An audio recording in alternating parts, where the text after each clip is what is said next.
우리가 살펴보고 있는 요한계시록은 이 세상의 종말에 대한 내용으로 종말을 살고 있는 예수를 믿는 성도들에게 주어진 말씀입니다.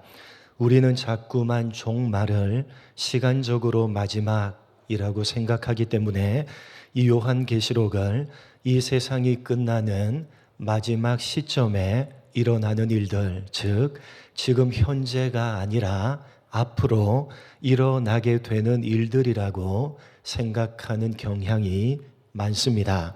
그러나 성경은 예수님께서 이 세상에 오셔서 십자가에 죽으시고 부활하시고 승천하신 직후인 초대교회 때부터 지금 현재 그리고 앞으로 예수님께서 재림하실 때까지 그 전체 기간을 가리켜서 종말이라고 가르치고 있다는 사실을 우리는 명심해야만 합니다. 그러니까 예수님께서 승천하신 33년부터 지금 현재 2019년까지 무려 2000여 년 동안 이 세상은 종말이었고 이 종말의 기간은 앞으로 얼마나 더 지속될런지 아무도 모르는 것입니다. 이렇게 종말이 약 2000여 년 동안이나 지속되고 있는 것은 하나님께서 우리 인생들을 너무나도 사랑하시기 때문입니다. 어떤 사람들은 종말이 뭐가 이렇게 기냐고 종말 하는데 도대체 언제 이 세상이 끝나느냐고 혹시 기독교가 말하는 종말은 거짓이 아니냐라고 불평을 하곤 합니다만 여러분 한번 생각을 해 보십시오.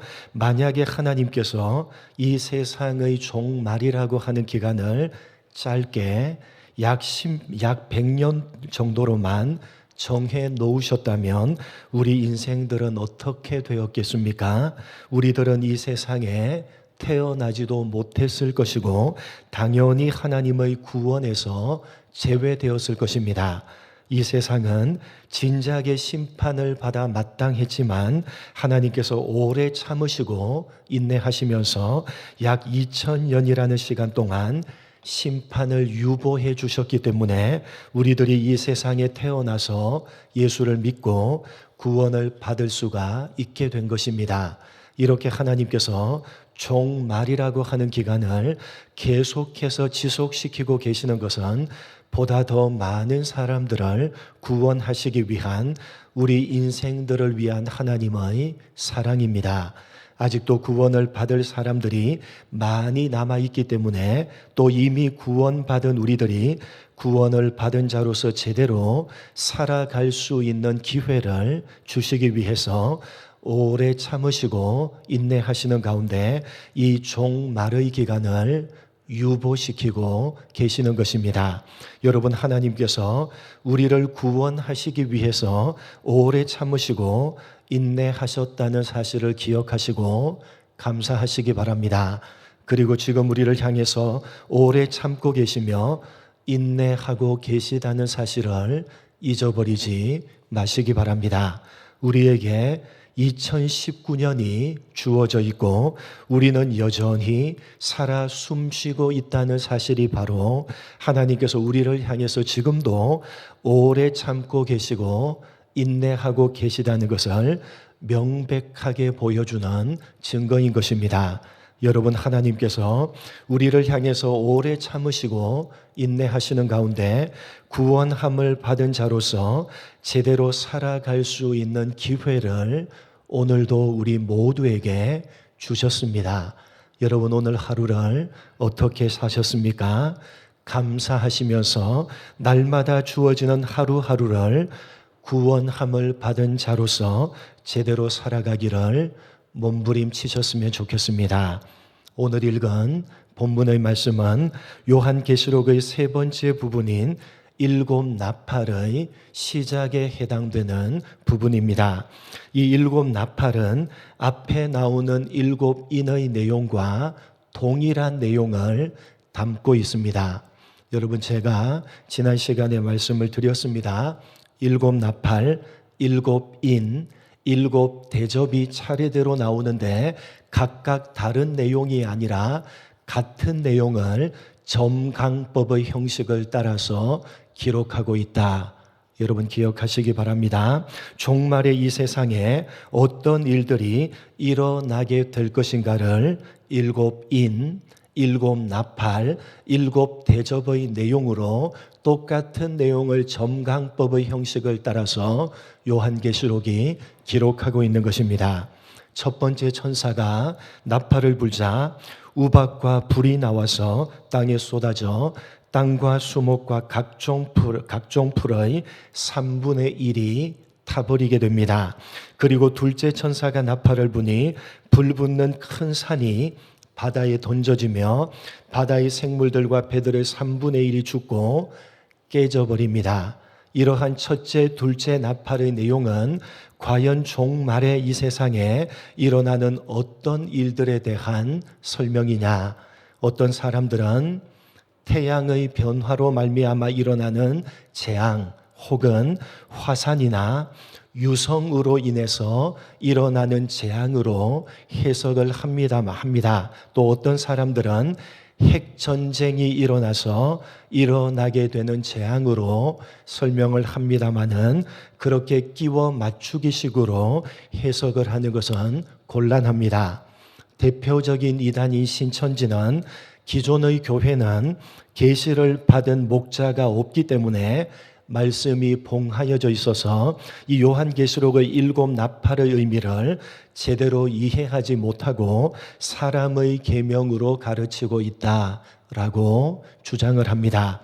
교주인 이만희가 계시록이 말하고 있는 이긴 자요, 직접 계시를 받은 목자다라고 주장을 하면서 이 7나팔은 구원의 소식을 알리는 신천지의 소리, 즉 교주인 이만희의 가르침이 바로 7나팔이니까 신천지가 가르치는 경고의 말씀이요 구원의 말씀을 받아들여서 구원을 받으라는 결국은 자신들의 교주와 신천지를 선전하기 위한 목적으로 말도 안 되는 해석을 합니다.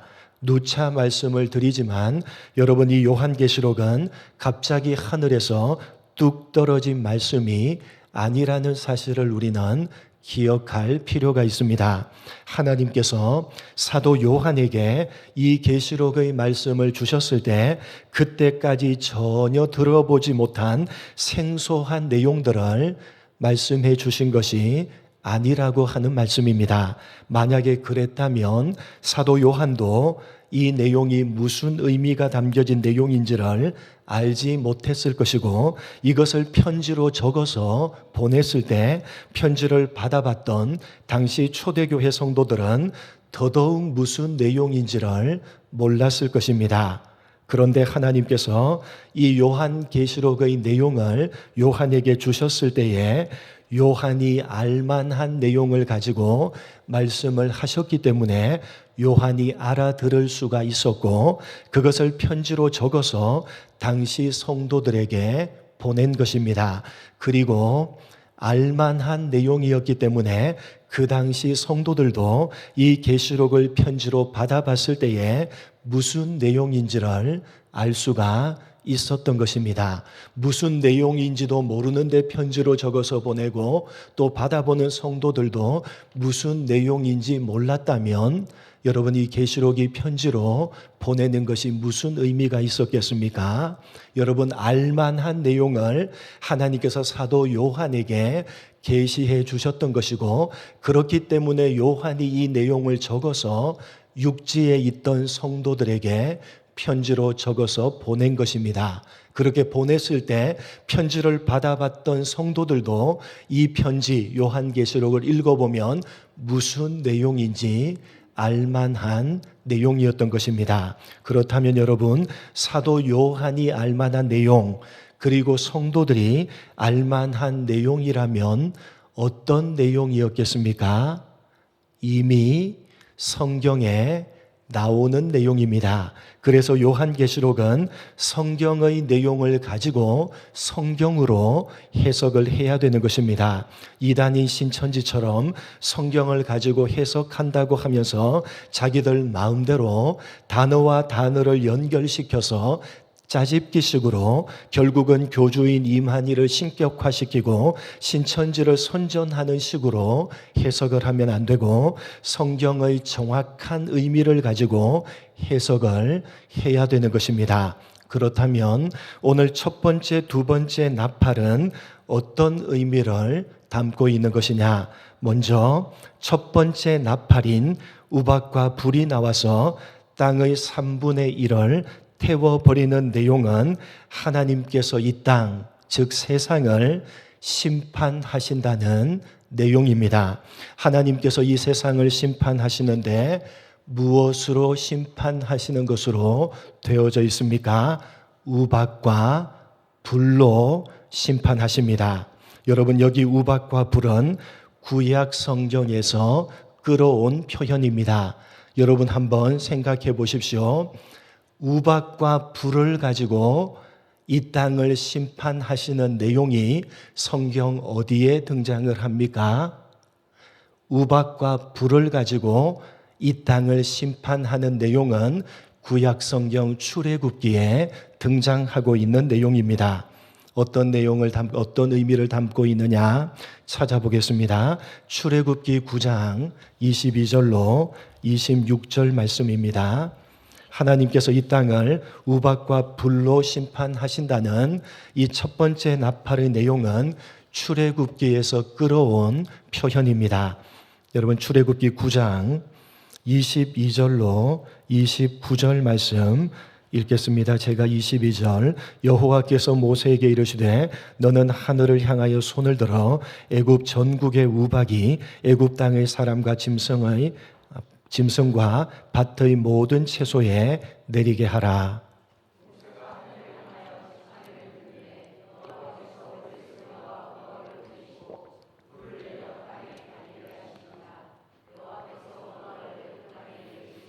우박이 내림과 불덩이가 우박에 섞여 내림이 심히 맹렬하니 나라가 생긴 그때로부터 애굽 온 땅에는 그와 같은 일이 없었더라.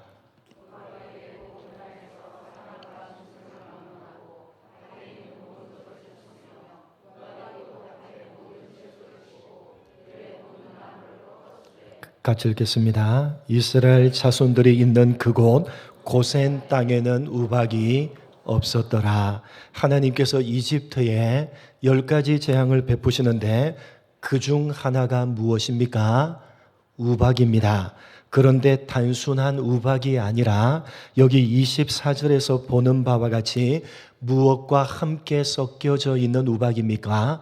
불과 함께 섞여져 있는 우박입니다. 정확하게 오늘 계시록이 말하고 있는 우박과 불입니다. 그런데 중요한 것은 뭐냐? 26절 말씀, 26절 다시 한번 읽겠습니다. 시작. 여러분, 중요한 것은 이스라엘 자손이 있는 고센 땅에는 우박이 없었더라 라고 하는 점입니다. 무슨 이야기입니까? 이집트에 대한 심판이지 이스라엘에 대한 심판이 아니라는 것입니다. 오히려 이 심판은 이스라엘에게는 심판이 아니라 무엇이었습니까? 구원이었습니다. 여러분, 그렇지 않습니까? 여러분, 왜 하나님께서 이집트에 10가지 재앙을 내리셨던 것입니까?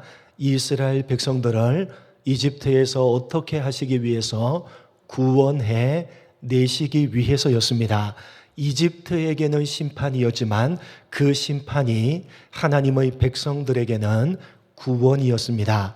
그래서 오늘 계시록 본문을 보시면 첫 번째 나팔이 우박과 불인데 그냥 우박과 불이 아니라 피 섞인 우박과 불로 되어져 있는 것입니다.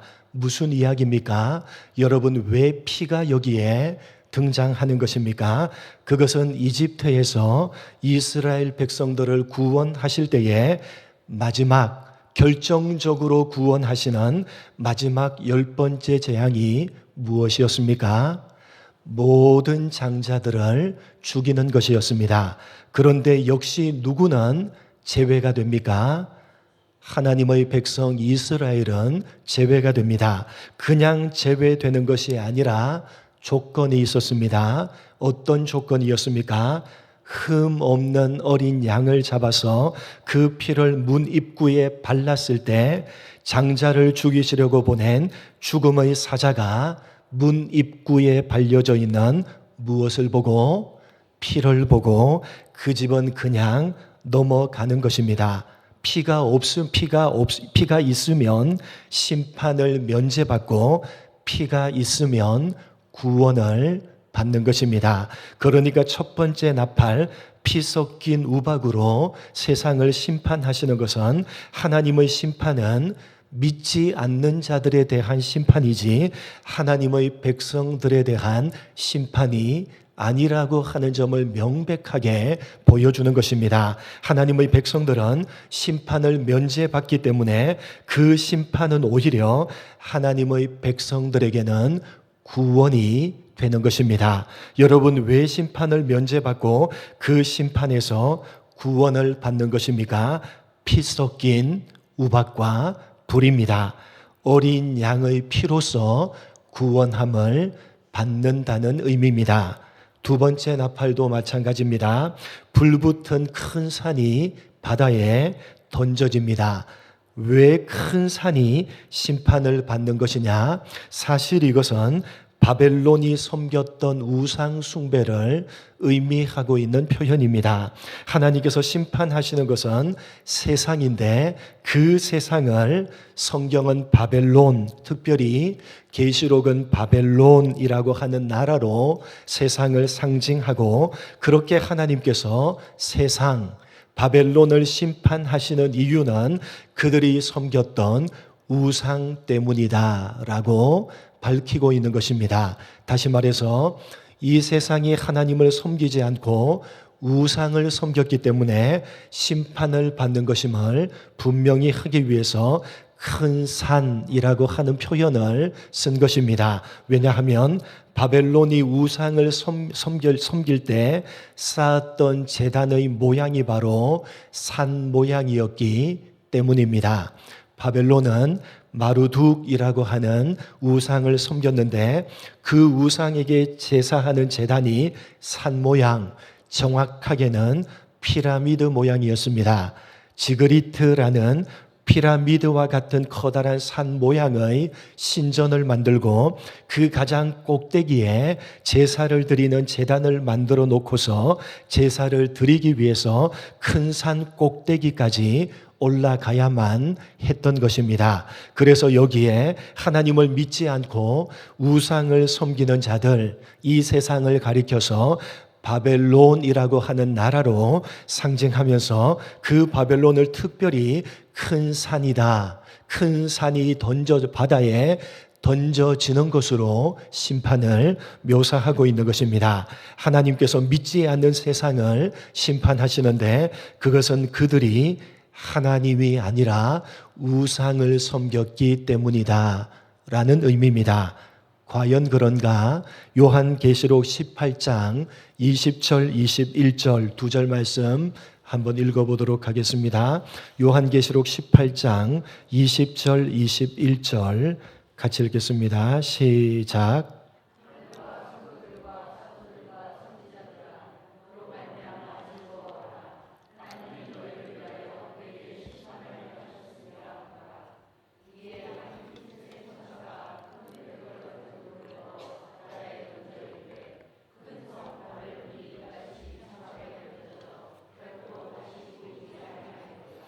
하나님께서 이 세상을 심판하시는 마지막 심판에 대한 성경의 묘사입니다. 하나님께서 세상을 심판하시는 장면을 큰 성, 큰 산 바벨론이 던져지는 것으로, 바다에 던져지는 것으로 표현하고 있습니다. 그런데 20절에 누구는 즐거워하라, 하늘과 성도들과 사도들과 선지자들, 즉 하나님의 백성들은 그 심판을 어떻게 하라는 것입니까?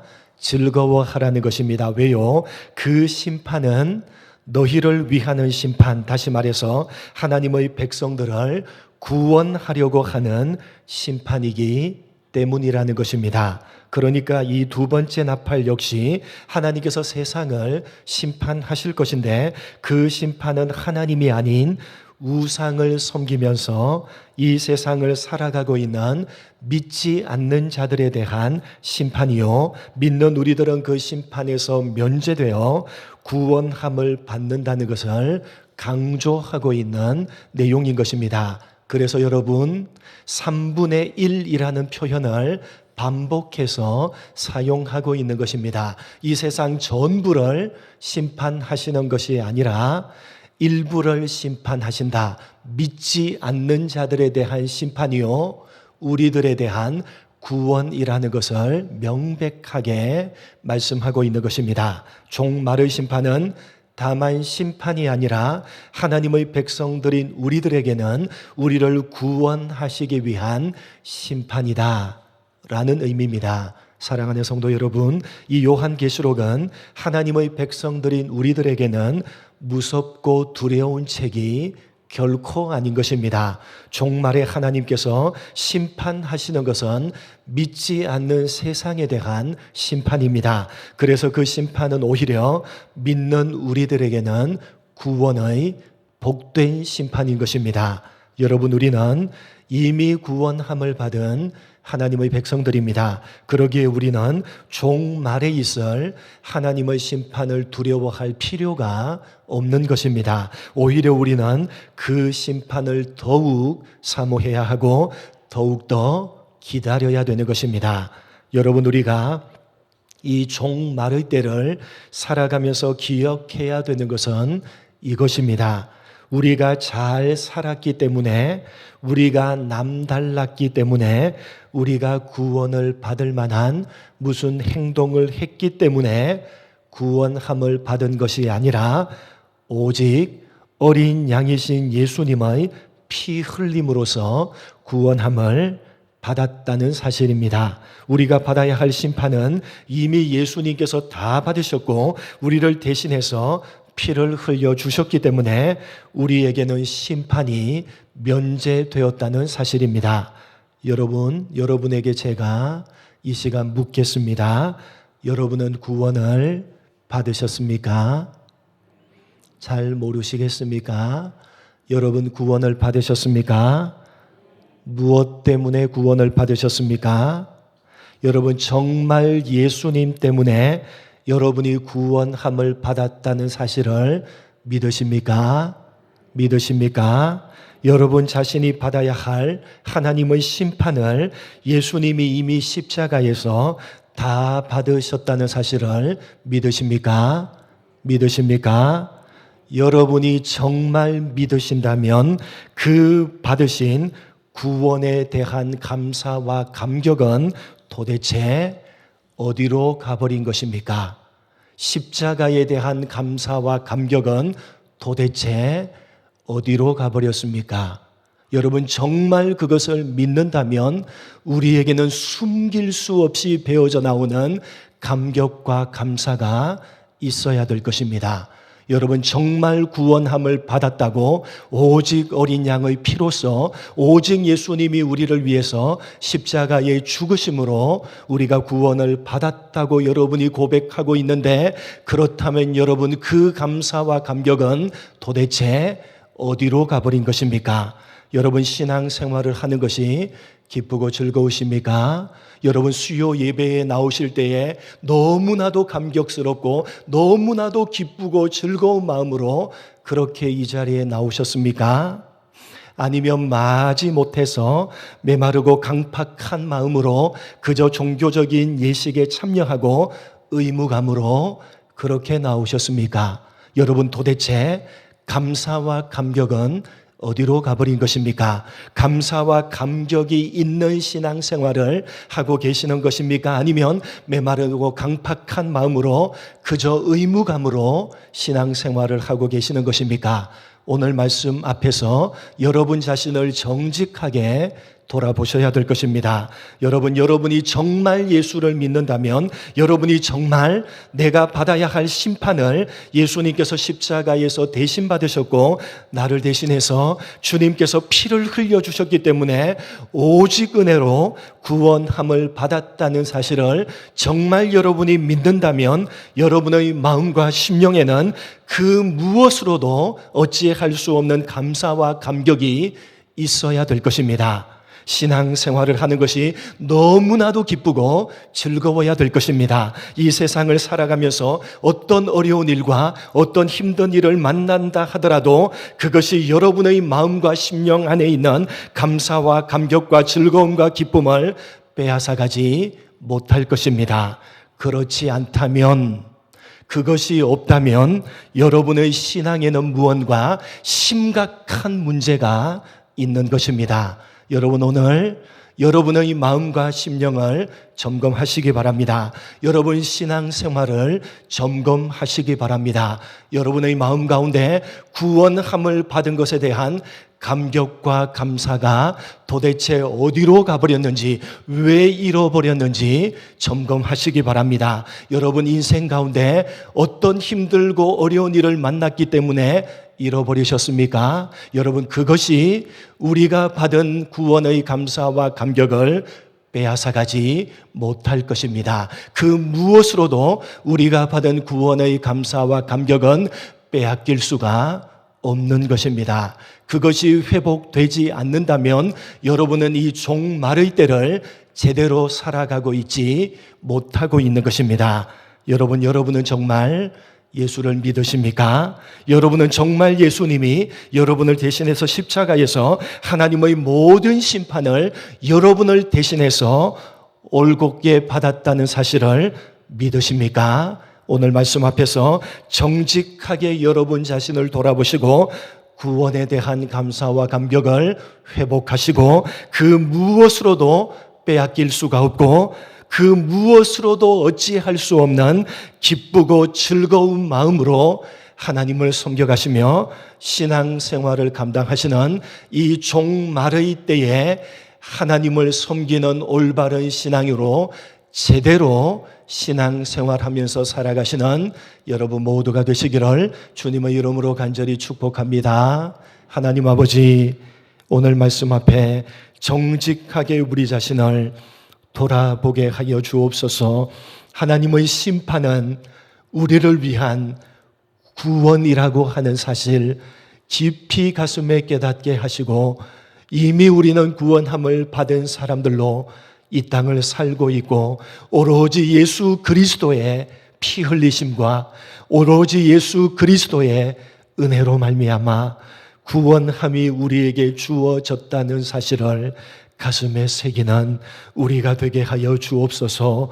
그래서 이 오래 참음으로 인내하시며 기다리고 계시는 이 종말의 때를 그 무엇으로도 어찌할 수 없는 구원에 대한 감사와 감격을 가지고 하나님을 섬겨가며 신앙생활하는 이 종말의 때를 하나님을 올바로 섬겨가는 우리 모두가 될 수 있도록 은혜 베풀어 주옵소서. 감사하오며 예수님의 이름으로 기도드립니다.